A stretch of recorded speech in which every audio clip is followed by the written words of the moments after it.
পরিচয় সকালবেলা আপনাদের কথা বলতে আসলাম। এটা হচ্ছে শিয়ালদা বনগা লোকাল করে যাচ্ছি আমরা যেতাম বনগা শিয়ালদা লোকালে মায়ের সাথে মামা বাড়ি বিধাননগর স্টেশনে নামতাম।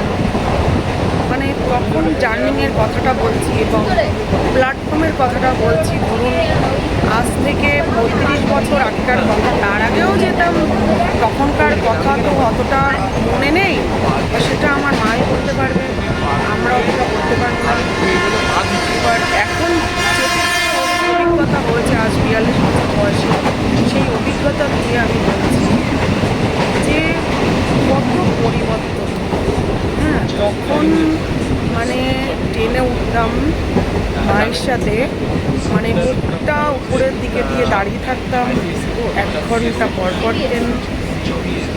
এবার সেখান থেকে এখন আসলো আধা ঘন্টা পর পর ট্রেন, এবং সকালবেলার দিক তো মনে হয় 20-25 মিনিট পর পরও ট্রেন আছে। তাও মানুষের লোকালিটি কমছে না, ট্রেনের ভিড়। কেননা মানুষের মানে চাহিদাটা দিনের দিন বেড়ে যাচ্ছে, মানুষের ঘর থেকে বেরোনোটা, বিশেষ করে মহিলাদের আগের যে স্বাধীনতাটা ছিল না, সেটা এখন দিনের দিন বাড়ছে। কেউ আর ঘরে থাকতে চাইছে না, যে যা পারছে এই ট্রেন যাতায়াতে জার্নি করে ইনকাম করা বলুন, ট্রেনের মধ্যে বলুন, কারো বাড়িতে কাজ বলুন, কারো অফিসে কাজ বলুন, কেউ কোনো ফুলের ব্যবসা বলুন, কারোর কাপড় জামা বেচা কিনা বলুন, কারোর ফল ফলাদি বেচা কিনা বলুন, যাই হোক সব কিছু মিলিয়ে আজ মেয়েরাও ভাবে যে আমরাও কিছু করবো। দেখেন আগের যে অভাবটা ছিল সেই অভাবটা কিন্তু আজ আর নেই, কমে আসছে। যাই হোক, আশা রাখবো ভবিষ্যতে যেন আরও উন্নতি হোক। এটাও শোনা যাচ্ছে যে এসি ট্রেন চালু হবে, হ্যাঁ, দিনে 2টো করে, সেটা হলে তো আরোই ভালো। কিন্তু আবারও একটা কথা আছে, এসি জিনিসটা, ঠান্ডা জিনিসটা সবসময় থাকাটা, মানুষের আরামটা সবসময় ঠিক না। মানুষ যত কষ্ট সহ্য করবে সেটাই তার জীবনে ততটাই ভালো এবং উন্নতির দিকে নিয়ে যাবে। কেননা আরাম মানুষকে না আলস্য বানিয়ে দেয়। যখন এসির থেকে নামবে, তখন যখন গরমটা তার গায়ে লাগবে, তখন তার মনে হবে যেন গায়ে আগুনের ফুল। এটাই তো হয় না স্বাভাবিক। আগেকার মানুষরা যে কষ্ট করে মাঠে ঘাটে থাকা মানুষ গরম রোদ সহ্য করতে পারত, এখনকার জেনারেশন ততটা কষ্ট এবং গরম রোদ সেটা সহ্য করতে পারবে না।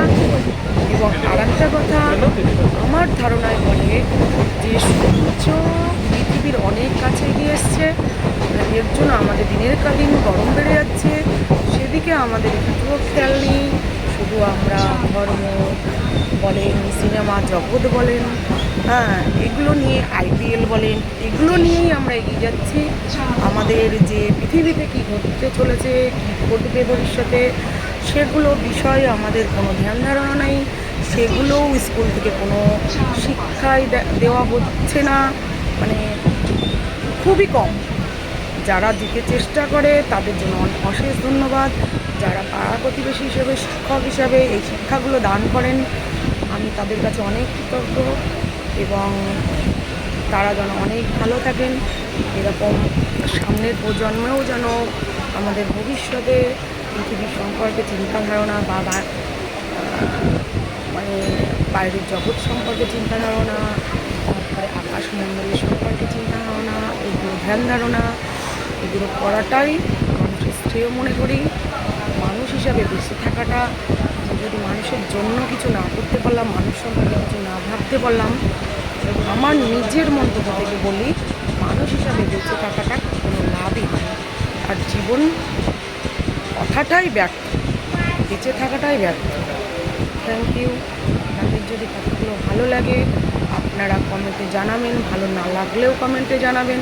আমি যদি কোনো ভুল করে থাকি, ভুল কথা বলে থাকি, আপনারা আরও বিচার করবেন।